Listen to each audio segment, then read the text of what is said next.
So today I went to IKEA of Atlanta that we need a nightstand to our next bed, and I looked it online and found the model Knarrevik. I'm making this video because for those who will be looking into buying this model and how to assemble and looks how it's done.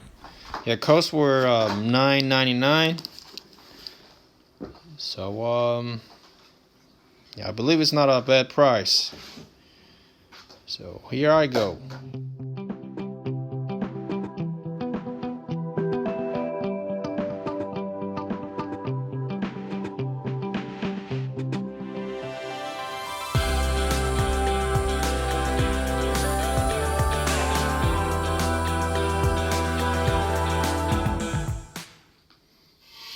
So there's a hex bolt.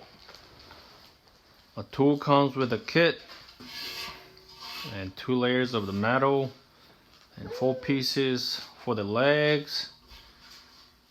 It's a 10-minute assembly. It's really easy. So final dimension of the product is 10.5 times 14 and 17.5 for the height in inches. I hope you enjoyed my video and thanks for watching.